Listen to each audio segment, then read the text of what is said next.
అన్నదమ్ముల పట్ల ఆడపడుచులకున్న అనురాగానికి ప్రతీక రాఖీ పండుగని కోరమండల్ మహిళా సంక్షేమ సంఘం అధ్యక్షురాలు గౌరీ పేర్కొన్నారు. రమణయ్యపేటలో ఆడబాల ట్రస్ట్ ఆధ్వర్యంలో రాఖీ పండుగ ఘనంగా జరిగింది. ఈ సందర్భంగా గౌరీ మాట్లాడుతూ భారతమాత బిడ్డలమైన మనం కులమతాలకు అతీతంగా స్నేహబంధాన్ని సుస్థిరం చేసుకుందామన్నారు. ప్రతిఫలం ఆశించకుండా సోదరీ సోదరుల మధ్య విడదీరాని అనుబంధాన్ని రాఖీ పూర్ణిమ పటిష్టం చేస్తుందని గౌరీ తెలిపారు. ఆధ్యాత్మికవేత్త డాక్టర్ శిరీష మాట్లాడుతూ శ్రావణమాసం శుక్లపక్షంలో పౌర్ణమి తేదీన రాఖీ పండుగను చేసుకుంటామని అన్నారు.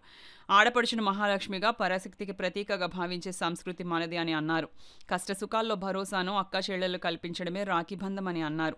అడబాల రత్నప్రసాద్ తదితరులకు గౌరీ రాఖీ కంకణాలు కట్టారు. ఈ కార్యక్రమంలో ప్రసాద్ నాయుడు, రేలంగి బాపిరాజు, నిమ్మకాయల వెంకటేశ్వరరావు, రాయుడు త్రిమూర్తులు, మల్లీశ్వరి, శ్రీవాణి, మోహిని కుమారి, మాధవి, రత్నం తదితరులు పాల్గొన్నారు.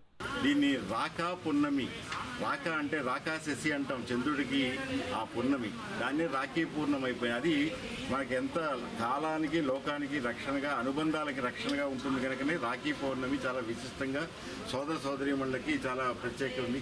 ఈరోజు ఇక్కడ రాఖీ పౌర్ణమికి విశిష్టంగా వచ్చినటువంటి గవర్నమెంటల్ మహిళా వెల్ఫేర్ సంస్థ వారి నుంచి దాని సారథ్యం వహించేటువంటి గౌరీ గారు, మల్లీశ్వరి గారు, ఇదంతా బృందం రావడం చాలా విశిష్టం. మా అందరికీ కూడా రాఖీలు కట్టడం అంటే ఒక అనుబంధం, ఒక మన ధర్మ సంస్కృతి మనది, అలాగే మన యొక్క సంప్రదాయ సంస్కారాల యొక్క పరిరక్షణ, దానికి రక్షగా ఈరోజు ఈ ధర్మరక్షణగా మనకి ఈ రక్షాబంధనం సోదరిగా కట్టడం చాలా విశిష్టత.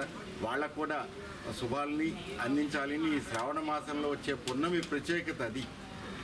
అంతేకాకుండా సంతోషిమాత యొక్క జయంతి అనడం చాలా విశిష్టంగా ఈరోజు. అందుకని సంతోషిమాత, అది సంతోషం ఎందుకంటే ప్రకృతి సంతోషిస్తుంది ఈ శ్రావణ శోభతో.